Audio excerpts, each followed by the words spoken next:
Welcome back, everyone. Dustin here again, Average Guy Hi-Fi. I've got another pretty cool review for you guys. So this isn't some like office water cooler or a hot water heater or anything weird. This is actually a SVS PC12-Plus subwoofer. So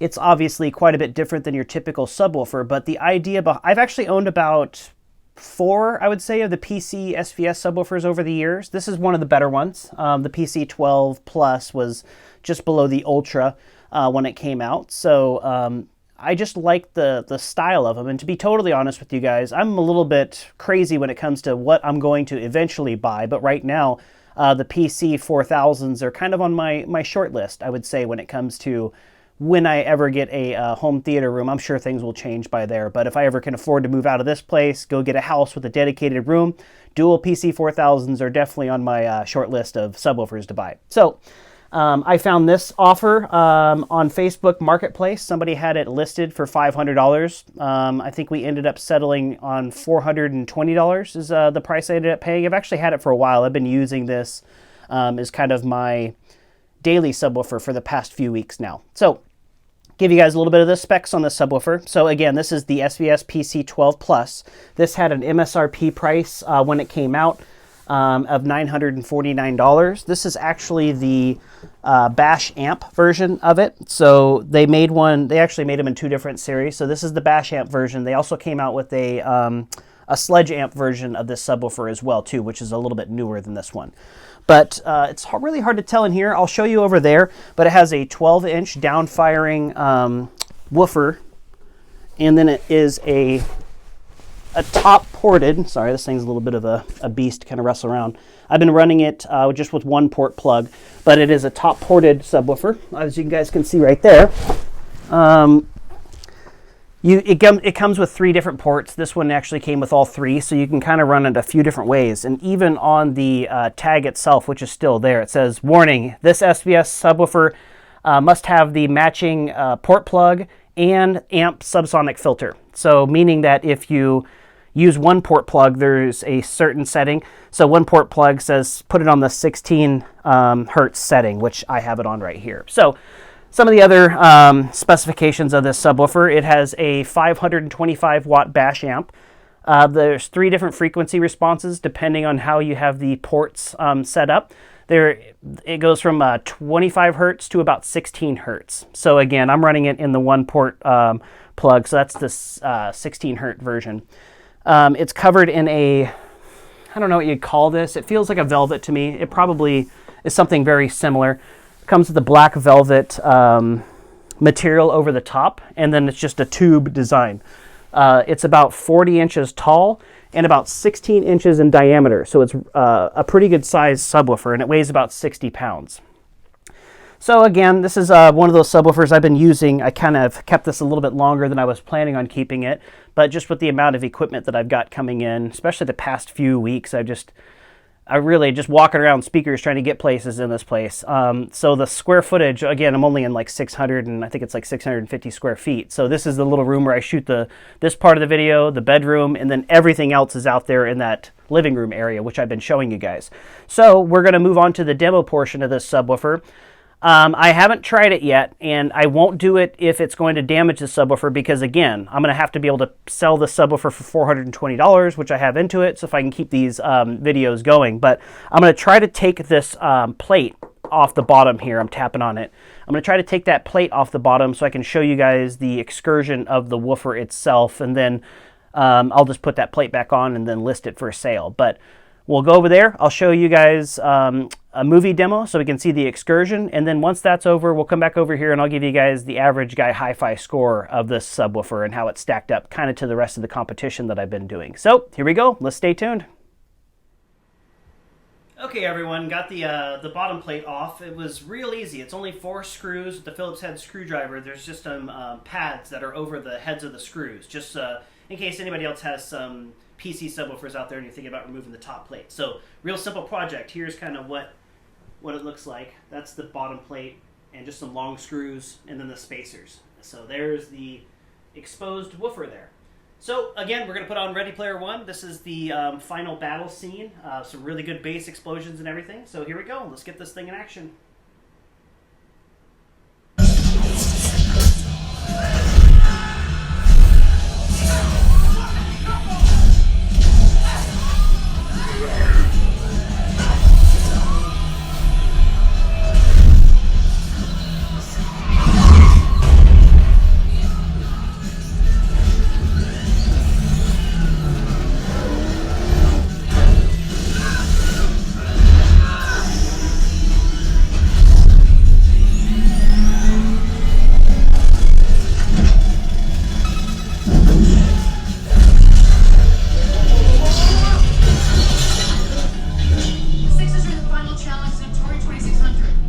sixer war room?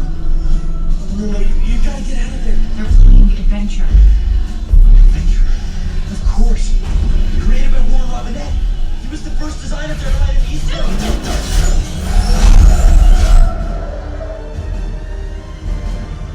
We're looking for a USPS truck, Ohio plates, a drone spitter 2036 model.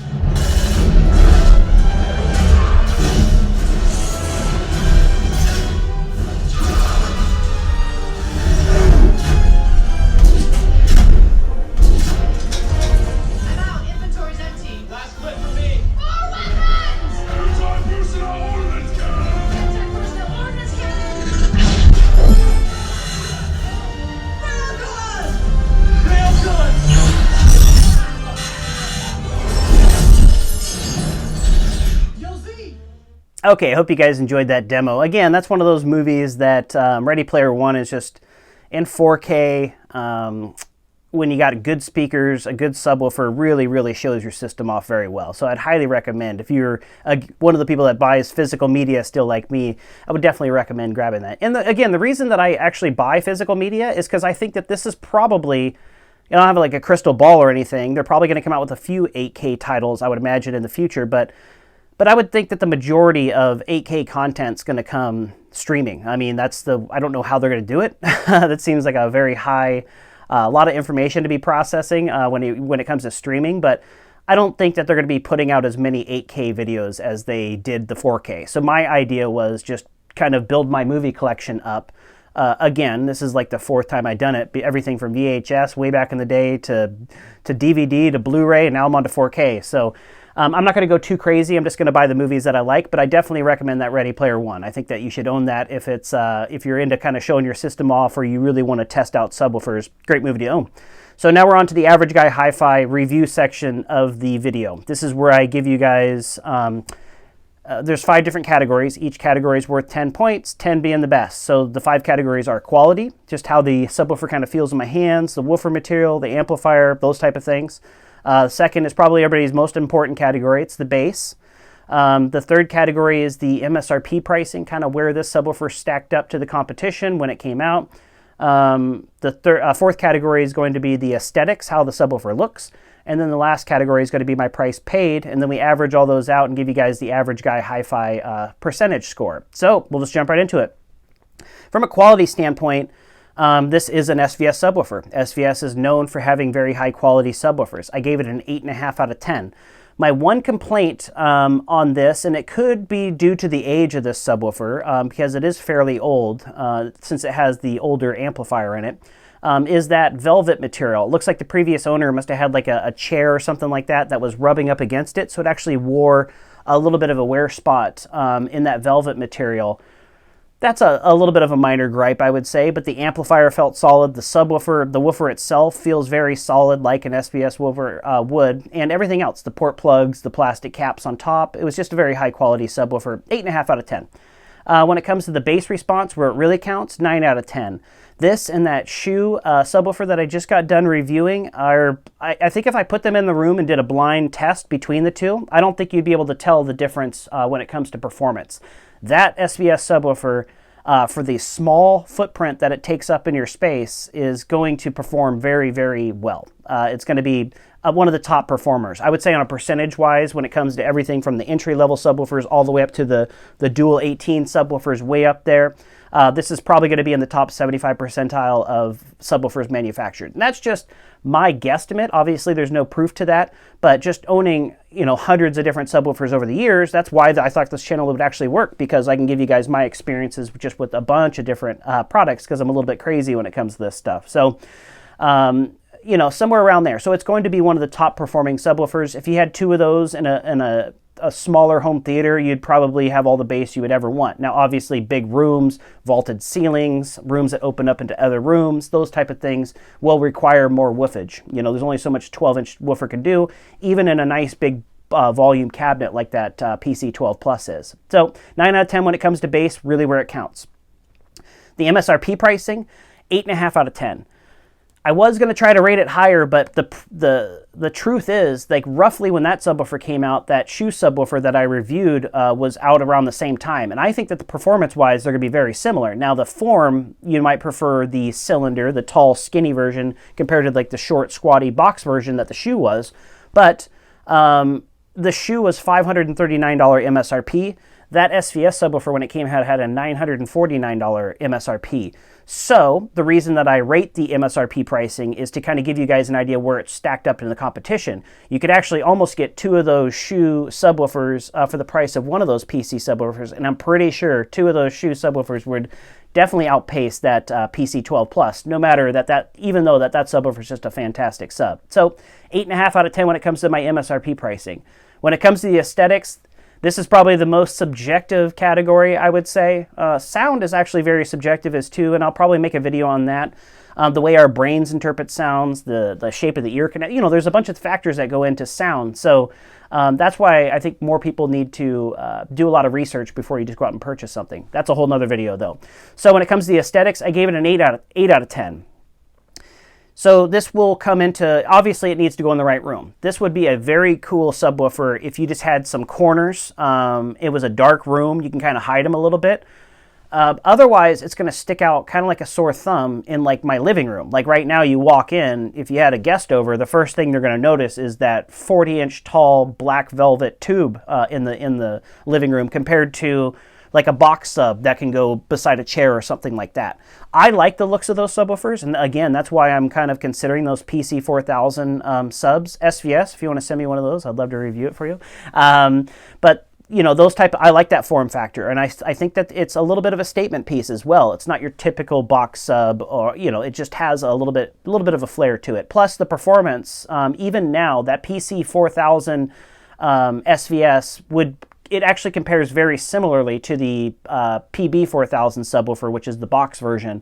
They're only off just a little bit, but both of those subwoofers are fantastic. So hopefully one of these days I'll be able to try them out. So again, it's aesthetics. I gave it an 8 out of 10. You might give it a 1 out of 10 because you hate the looks at it, or you might give it a 10 out of 10 because the small footprint that it takes up in the room. And again, that's the design aspect of it, and that's where SVS really, I think, knocked it out of the park. They're pretty much the only subwoofer manufacturer that makes those. I think that there's room in the market for them, to be totally honest. Now, SVS would know how many of those subwoofers they sell compared to the box versions, but only really having one brand to compare to is a little bit of a challenge here. You can actually, there's a really good forums where you can DIY those Sonotube subwoofers. So look that up. Look up Sonotube. That's basically a concrete form where you pour foundations for decks, whatever. So it's a tube like that, and then you can just add the woofer and then a plate amplifier. So if you have a really tight budget, which I know a lot of my subscribers, you know, that's kind of what I'm trying to help out, the beginners and people that with tight budgets. Look up Sonotube subwoofers, and there's hundreds of them where people have made some pretty cool looking units out there. Again, I like the looks, 8 out of 10 when it comes to the aesthetics. My price paid, I gave it a 7.5 out of 10. This is still a very killer deal. Again, anytime you can get an SVS subwoofer at or below the MSRP pricing, you're going to be getting a very good deal. So I wasn't too concerned. The guy wasn't, you know, he's being pretty firm on his price. It was listed for a long time at $500, and it was, I kind of just threw out that offer of $400, and then I think we ended up settling. I either paid $420 or $440, but I'm going to put $420 as well, how much I paid for the sub. Again, that's a very good deal. You'd be hard-pressed to put $420 into a subwoofer minus building your own. Obviously, those guys will always win when it comes to price per performance. But if you don't have the abilities like me, I don't even have a garage, so there's no way for me to go out and, you know, I don't have tools, don't have a garage, so it financially doesn't make sense for me to get into the DIY world. But I know a lot of people out there save money, and if you read the comments on the forums, they'll always chime in. Somebody will say, "Hey, how about the PB SVS 16?" And then they'll be like, well, you could build, 4 18-inch subwoofers for the same price of that. Well, again, those are probably 2 different clients a lot of the times, but it's still a good thing to keep in mind in case you're handy out there. 7.5 out of 10 when it comes to my price paid, anywhere around that $420, $440. Roughly, it's going to drop in below the MSRP pricing, but the reason it didn't rate higher is because of the age. This is just subwoofers I've actually had a lot of subwoofers with bad amplifier issues, and I've actually sitting next to a really expensive rail subwoofer that has an amp issue that I'm going to try to get resolved. So you have to take that into consideration.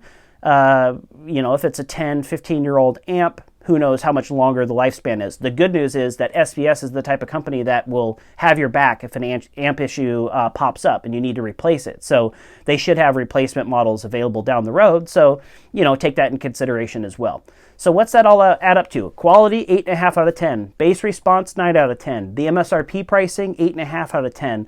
The aesthetics, I gave it an 8 out of 10. And my price paid, a 7.5 out of 10. That adds up to a 41.5 out of 50, which is an 83% average guy hi-fi score. It's just a very, very high quality, super deep bass. I'm going to start giving you guys a little bit final notes on subwoofer or speakers and subwoofers at the end. Just because I know that you guys wanted to learn more about the bass, but again, I'm trying to keep these videos somewhere around that 15-minute mark, but it's proving to be pretty challenging. But that it produces clean, deep bass, it kind of the bass that rumbles. Again, I'm on a suspended floor over there, so that shoe rumbled the floor, that SVS rumbled the floor. There's been a few kind of larger ported subwoofers that have given me the tactical feel that you want with home theater and movies, and it gives you that kind of chest kind of punch, which really what you're looking for. That's my favorite. Mid-bass and things like that is pretty much my favorite. I know everybody wants to get down to like 15 hertz, those type of things, but I'm actually more of a mid-bass guy, and I don't listen to things too terribly loud. I feel like everybody's gotten into this competition where they're just looking at what is going to be the lowest frequency response in room, but the vast majority of us aren't going to be challenging subwoofers like that. It's like owning a Lamborghini and living in Seattle with traffic. Sure, you'll be able to get on it every once in a while. When it comes to day-to-day, though, you're not going to be able to get the full enjoyment out of it. So keep that in mind. Hopefully that can end up saving you some money, because people are always, giving a, oh yeah, well I can get 2 18s and do much better. Yeah, I know you can, but that's just not for everybody. If the DIY route, or people that even in dedicated rooms can't pull off 2 18s. So final thoughts are, it's a very killer subwoofer with a very small footprint, good, tight, clean, deep bass, just about everything that you would want from a sub. And if you could pick one up on the used market anywhere around that $400 range, then you've done very well. So thank you guys again. I hate saying this, but it's like, every time I look at the subscriber count, it just keeps going up. So I'm going to keep producing these videos. I've got a lot more content. So if you're got a friend out there, or that is maybe a beginner, they want to dip their toe into them, steer them this direction.